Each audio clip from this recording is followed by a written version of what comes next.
Hoje no programa nós estamos falando sobre o ecumenismo e temos a presença aqui do padre Adriano Zandoná e também do Dom Francisco Biazin, que é o representante da CNBB para o diálogo interreligioso e o ecumenismo. Eu quero convidar você que está em casa a participar do programa conosco pelo telefone 12 31 86 2600, também pelo nosso Twitter, que é o @ptrocandoideias, e também pelo nosso e-mail, trocandoideias@cançãonova.com. A Leila está ali para responder suas perguntas. Inclusive, Leila, nós já temos perguntas. Já temos, sim. É o Francisco, Dom Francisco. Francisco. Ele pergunta o seguinte: ele quer saber se o que acontece durante a missa na paróquia dele é um ato ecumênico. Se costuma celebrar missas afros e algumas religiões participam dessa missa. Ele quer saber se isso é um ato ecumênico, se ele pode considerar isso como ecumenismo, a celebração da missa. É difícil dizer sim ou não, apenas com uma definição assim categórica, não é? Na nossa igreja, as expressões culturais de povos diferentes, como por exemplo o povo afrodescendente ou povos indígenas, estas expressões são admitidas sim, né? Se identifica muitas vezes missa afro, uma missa na qual tem ritmos, né, cantos, atabaques, danças, né, próprias do povo afrodescendente. É difícil dar uma resposta assim genérica. Digo apenas que quando na celebração eucarística tem os ritos que compõem a missa, como o acolhimento, o ato penitencial, o louvor à palavra de Deus anunciada, não é? Depois o ofertório, a consagração, de maneira especial, não é? E a Santa Comunhão é missa católica. O que acompanha o rito da missa, como cantos, danças, não é? Expressões culturais, é para ajudar as pessoas que resgatam os valores culturais do seu povo ou da sua nação indígena, nada mais é do que inculturar, né, a Santa Missa dentro do universo que eles vivem continuamente, constantemente. Eu participei de algumas missas no Quênia, na África. A missa dominical dura não menos de 2 horas, não é? E na missa não tem menos de 5 danças belíssimas, não é? E muitas ofertas de dons. É normal para o povo africano do Quênia, do interior do Quênia, pelo menos, celebrar a missa assim. Eu não vejo porque nós, aqui no Brasil, um país multicultural, não possamos dar espaço para que pessoas de cultura bem definida, de cultura riquíssima, pelo que receberam dos seus antepassados, não possam celebrar a missa colocando elementos culturais. Agora, se são pessoas que participam de outras religiões, aí precisa ver. Eu não posso dar uma resposta genérica, não é? Porque não cada caso é um caso, mas tem casos que precisa que o bispo local, o padre, verifique, e não cabe a mim dar uma definição genérica para o Brasil todo. Padre Adriano, o ecumenismo e o diálogo interreligioso parece que tocar nesse assunto por fiel, quer de uma religião, quer de outra, é sempre um assunto meio preconceituoso, né? Parece que o cristão não pode dialogar com o evangélico, ou não pode dialogar com aquele de outras religiões, como os muçulmanos, enfim, né? Qual é o primeiro passo que nós, cristãos, católicos, apostólicos, romanos, podemos dar para facilitar, para melhorar esse diálogo, que é um mandato, né, do próprio Senhor? É interessante aquilo também que, em continuidade com o magistério da Igreja, que se expressa no tocante a essas questões, ele, em especial na própria encíclica Unum Sint, entre outras, é que é preciso, antes e acima de tudo, uma purificação da memória histórica, porque nós herdamos também muitas rixas, muitos preconceitos que não são nossos, que não são da nossa geração. Em primeiro lugar, é lógico, existe, como o Dom Francisco mesmo bem expressou, unidade não é alienação. Quando você abre mão da sua identidade para agradar, você acaba se alienando e se perdendo, não é? Existe sim a identidade de cada um, mas, em primeiro lugar, eu acredito que um passo interessante é uma purificação da memória histórica. E eu percebo que muitas vezes, Ricardo, também como teólogo, o que nos divide são teorias. São teorias, são concepções teológicas, cada uma também com a sua finalidade, expressando ali, né, a sua verdade, a sua concepção do todo. Contudo, quando você faz uma experiência, que nem nesse organismo ecumênico em Cristo, o que está em jogo não são teorias, são pessoas. Eu faço uma experiência com o pastor Jamê Nobre, eu faço uma experiência com o pastor Marion, eu faço uma experiência de pessoa, não é? Com os pastores, com os irmãos de outras denominações. Óbvio, eu não vou abrir mão das minhas concepções, como a gente já disse. A identidade é um valor inalienável, aquilo que é o depósito da fé, né, que Cristo confiou à sua igreja, que nós temos, né, com todo o nosso fundamento, é um valor inalienável. Mas quando eu tenho essa disposição interior, não é? O concílio também falava que um dos princípios para o ecumenismo acontecer é a conversão do coração. Quando há conversão, quando há disposição interior de fazer uma experiência com a pessoa que está numa outra denominação, muitas vezes os preconceitos caem. Você vai ver que é um ser humano que vive os mesmos dramas que você, que vive as mesmas dificuldades, as mesmas crises de fé também, em alguns aspectos. Então, interessante é se abrir para essa experiência. Quantas pessoas, né, nós conversávamos, eu e o Dom Francisco, quantas pessoas dentro da mesma casa, Ricardo, muitas vezes, um irmão tem a confissão A, o outro irmão tem a confissão B, o terceiro irmão não tem nenhuma confissão religiosa. Não é? São contextos muito encarnados no nosso tempo e no seio da nossa sociedade, das nossas famílias. A primeira coisa é abrir o coração com essa disposição interior, de fazer uma experiência com a pessoa, né? Tirando as teorias, que depois que o relacionamento pessoal começa, as teorias ficam em segundo plano e vão também encontrando o seu lugar, né, na expressão do todo que é o conteúdo da fé. Eu gostei muito desta purificação da memória, porque a nossa geração, falo da minha, e quem sabe esta geração se estende até pessoas de 30, 40 anos, é uma geração de pessoas feridas. Nós trazemos feridas do passado que nos doem tremendamente, não é? Porque vivemos em guerra. Vivemos não só ignorando-nos, mas salientando, sobretudo, os defeitos, salientando as carências, salientando e colocando em relevo, não é? Os defeitos que temos em acusações recíprocas. Eu creio que não somente a purificação da memória seja necessária, mas a reconciliação. Quer dizer, nós precisamos de uma nova geração curada através da reconciliação, né? Da capacidade de se encontrar, não é? Além das diferenças e, sobretudo, com as feridas cicatrizadas, não é?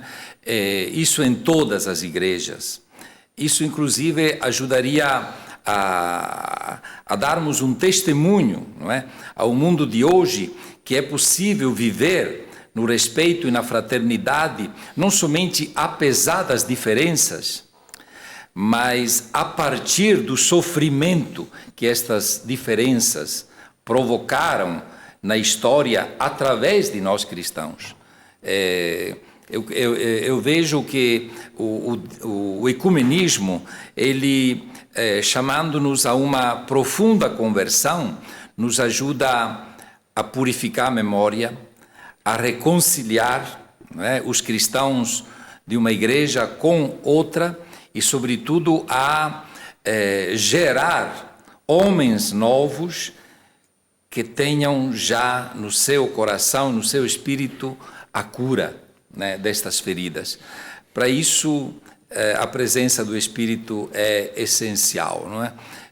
O Espírito sara as feridas, o Espírito purifica tudo o que é sujo, não é? O Espírito esquenta tudo aquilo que é frio e gelado, não é? Portanto, eu assim sonho, não é, com uma geração eclesial, com novos cristãos, entre os quais gostaria de me incluir, não é? Apesar da minha idade, que invocando o Espírito sejam capazes de curar as feridas, de viver reconciliados e de dizer: a guerra acabou. A guerra acabou, não é? Porque não é frisando continuamente as feridas ou mexendo nas feridas que a gente constrói uma igreja nova e uma humanidade renovada. E o senhor falando me lembrava muito da figura do Beato João Paulo II. Ele foi o grande apologeta da unidade, né? Ele, na sua biografia pessoal, relata dos seus amigos judeus, inclusive levava para dentro do Vaticano os judeus para cearem com ele, os amigos dele católicos orientais, os ortodoxos, enfim, para quem ainda tem dúvida, é desejo da igreja, é desejo do próprio Senhor que todos sejam um. É isso mesmo, Leila? E nós temos mais perguntas aí? Temos sim, para o padre Adriano Zandoná. Padre, o Pedro pergunta o seguinte: como viver o ecumenismo, se o Concílio Vaticano II disse que não existe salvação fora da igreja? Olha, em primeiro lugar, o Concílio Vaticano II, ele não definiu, não é, com essa precisão, tão como foi expressa nessa pergunta, até mesmo a encíclica Dominus Iesus, que foi cunhada na época pelo prefeito da Congregação para a Doutrina da Fé, na época o cardeal Ratzinger, hoje Papa Bento XVI, se expressou com esse conceito, mas Dom Biazin pode também acrescentar. O conceito de igreja expresso nessa definição é um tanto quanto mais amplo, não é?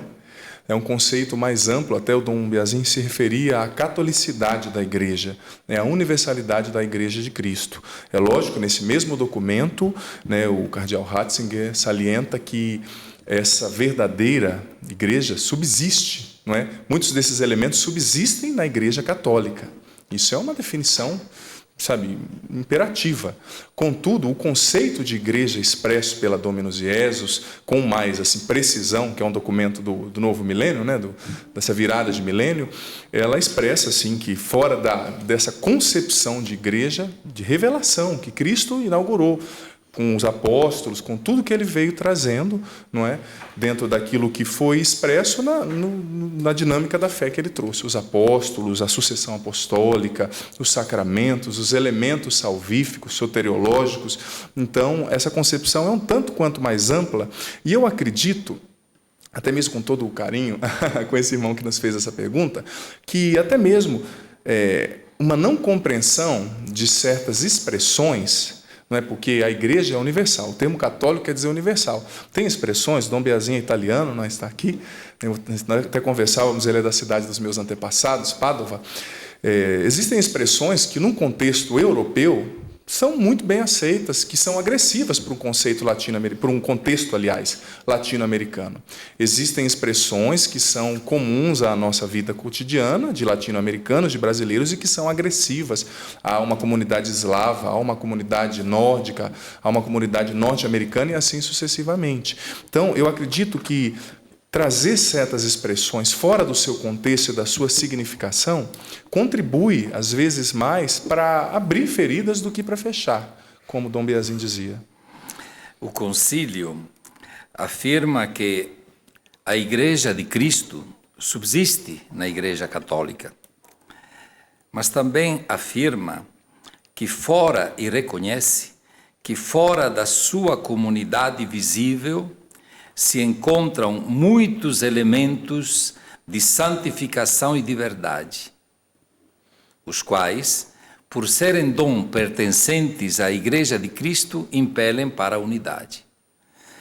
Também afirma que, por isso, as igrejas e comunidades separadas, embora creiamos que tenham algumas carências, de forma alguma estão despojadas de sentido e de significado no mistério da salvação, pois o Espírito de Cristo não recusa servir-se delas como meio de salvação, cuja virtude deriva da própria plenitude da graça e verdade confiada à Igreja Católica. Este é o Concílio Vaticano II, que se expressa naquele documento, né? Unitatis Redintegratio. Nós devemos prestar muita atenção, não é? Diante de uma criança que é adotada numa família, os pais nunca vão dizer, fora daqui não tem acolhimento e amor. Se nós o fazemos com uma criança adotada, com que coragem nós podemos dizer, fora daqui há condenação? Quando Jesus quer, aliás, São Paulo diz, Deus quer que todos os homens se salvem e cheguem ao conhecimento da verdade. Ora, para chegar ao conhecimento da verdade, tem muitos caminhos. O principal é Jesus. Eu não diria o principal. Por ele passam todos os caminhos, mas ele acolhe todos os caminhos. Quantas vezes Jesus, no Evangelho, diante de uma cananeia que era considerada pagã, de um centurião que era pagão, diz, nunca encontrei tanta fé em Israel. Não é somente a instituição, tem também a adesão pessoal. E a gente não pode nunca julgar, tampouco condenar. Sem dúvida. E até mesmo essa categoria, né, expressa pela Dominus Jesus, também na Unitatis Redintegratio, de subsistência, ela deixa bem claro, né? Não é uma perspectiva de fechamento, mas é uma perspectiva de abertura. É lógico, como eu dizia, às vezes na nossa cultura, certas expressões têm um eco forte, mas a Igreja é universal. Que desafio, né, para o Santo Padre, para os Santos Padres, se expressar certas verdades para o mundo inteiro, né? Porque os documentos do Santo Padre, ele escreve de Roma, mas chega em toda a Igreja. Então, é também um esforço, eu acredito que nisso os filósofos da linguagem, Wittgenstein, todos os remanescentes dessa teoria, tinham muita certeza ao dizer que muitas coisas são problemas de linguagem, de expressão dos conteúdos, dos significados, não é? Mas, com certeza, essa perspectiva é de abertura, de acolhida, porque a Igreja, né, possui essa subsistência da Igreja fundada por Cristo, é antes, acima de tudo, mãe também, de braços abertos, pronta para acolher. Isso aí, muito obrigado pelas respostas. O Antônio Carlos, ele pediu para não se identificar, então não vou falar a cidade dele, né? Senão vou identificá-lo. Ele disse que é católico, toda a família é católica, porém ele está noivo de uma pessoa luterana. E qual o procedimento ele deve fazer? É muito simples, não é? Quando tem uma união conjugal entre um católico e uma pessoa de outra igreja, é só pedir a dispensa ao bispo, através do padre da paróquia. É um procedimento que não é somente burocrático, né? Mas que deixa plena liberdade a ela e a ele de continuar participando das suas respectivas comunidades eclesiais, garantem a educação cristã dos filhos, não é? Como os dois desejam casar-se na Igreja Católica e, portanto, escolhem a Igreja Católica para realizar o casamento, se pede, não se obriga, não é? Mas se pede que a educação dos filhos seja realizada dentro da Igreja Católica, mas não deve ser a pertença a uma igreja a criar dificuldade no relacionamento conjugal. Pelo contrário, eu conheço muitas famílias, não é, que têm esta característica, que desenvolvem um respeito muito grande, um diálogo muito grande, que são amigas do pastor e do padre ao mesmo tempo, né, que não fazem confusão, mas que ao mesmo tempo criam um ambiente de evangelho vivido na família, porque seja a luterana, seja o católico, são chamados para se salvar a viver o Evangelho de Jesus, não é? E a colocá-lo em prática, sobretudo através de atitudes de amor e de acolhimento. Isso aí. É o chamado casamento misto? Sim, casamento misto. Leila, nós temos perguntas? Temos sim, para o Padre Adriano. É o Ivanilson de Pesqueira. E ele pergunta o seguinte: gostaria de saber quais são as maiores dificuldades de se fazer ecumenismo hoje? Um abraço, então, a todos os irmãos de Pesqueira, sua antiga diocese, né, Dom Francisco? Ele já abraçou todos os irmãos e irmãs de Pernambuco. Olha, eu percebo, que eu até disse num outro momento, que muitas vezes o nosso olhar, problema, eu até escrevi nesse livro Construindo a Felicidade, que um dos grandes problemas nossos também é um problema do olhar, é o problema do olhar. Não o olhar no sentido somente que você tem que ir no oftalmologista para fazer uma correção e usar um óculos, mas o olhar no sentido de concepção. Muitas vezes nós acabamos valorizando, e não só na dinâmica do ecumenismo, mas na dinâmica dos relacionamentos que nós construímos na nossa história. Nós acabamos valorizando mais as coisas que nos dividem do que as coisas que nos separam. Até mesmo o Diácono Nelson Corrêa tem aquela expressão bonita, o Diácono Nelson aqui da Canção Nova, que diz que as diferenças não são barreiras, elas são riquezas. As diferenças são uma potencialidade. Então, a maior barreira para o ecumenismo, meu irmão, eu acredito que é valorizar mais as feridas do que as possibilidades de cura. Porque eu acredito também que das maiores feridas podem nascer os maiores dons. Muitas vezes, quando nós nos entregamos à dinâmica da graça, aquilo que antes era a nossa ferida, o nosso espinho na carne, como bem expressou São Paulo, acaba se tornando também a força de Deus manifesta em nós e através de nós. Eu percebo que nós precisamos valorizar os lugares comuns de encontro. Como eu já expressei em outro momento, a palavra de Deus, o nosso batismo e a concepção cristocêntrica, de Cristo como o único Senhor e único Salvador que nos advém do batismo, também a nossa cultura de valorizar a palavra de Deus, se deixar guiar pela Sagrada Escritura. Precisamos valorizar esses lugares de encontro. Assim, com certeza, o ecumenismo vai ser possível e viável na nossa vida de igreja, na nossa vida de cristãos.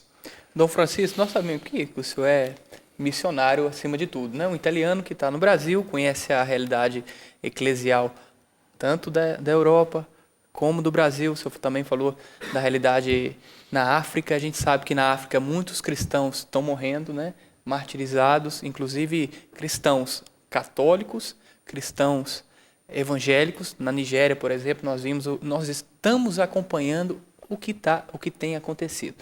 Dom Francisco, a realidade da igreja no mundo, do ecumenismo, é um pouco mais avançada que a nossa realidade aqui no Brasil? Como que é a realidade lá fora? Eu acho que quem está em casa também tem curiosidade de saber, como acontece aí pelo mundo afora esse diálogo ecumênico e interreligioso. Eu não tenho uma visão assim global, de como vai o ecumenismo nas várias regiões do mundo, nos vários países, porque a minha inserção realizou-se aqui no Brasil como padre e agora como bispo missionário. Eu posso dizer o seguinte, que o ecumenismo é mais fácil quando é um diálogo entre igrejas históricas, não é? Por exemplo, católicos luteranos, católicos anglicanos, católicos metodistas, católicos presbiterianos, porque estas igrejas ela têm uma caminhada histórica muito grande, não é? Tem muitos elementos em comuns, e nós vemos também aqui no Brasil como os diálogos bilaterais correm de maneira fluem de maneira muito mais fácil, não é? Agora, a dificuldade muitas vezes é com estas novas expressões, não é, do mundo evangélico, que a gente não sabe como definir, não é? Então, que se dividem, se subdividem, não é? Nas quais cada pastor ou cada grupo, não é, encontra a sua própria identidade, separando-se das demais. Então, nisto há uma dificuldade de diálogo ecumênico muito grande, não é?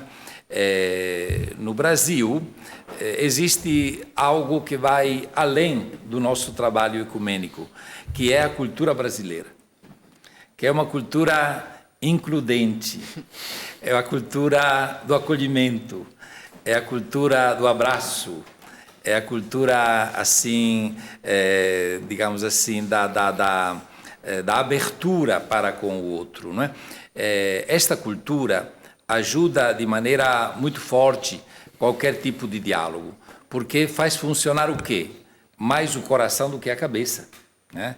Ajuda a gente a compreender a pessoa pela vida dela, mais do que pela definição, não é, ideológica ou uma definição dogmática, não é? Portanto, eu sinto que no Brasil nós temos um chão muito fecundo para podermos dialogar, né? Estando atentos, naturalmente, a não chegar àquele irenismo do qual eu falei antes. Vale tudo, é tudo a mesma coisa, é tudo o mesmo Deus, não é por aí, né? Mas a gente encontra, às vezes, em algumas destas novas comunidades, não é? Um pastor ou uma comunidade ou pessoas que estão abertas ao diálogo mais do que em outros lugares, né? Então nós não podemos pura e simplesmente definir que o diálogo é possível com aquelas determinadas igrejas, mas estarmos atentos àquilo que o Espírito diz, não é, às igrejas e à igreja, para poder construir este diálogo cada vez mais fecundo.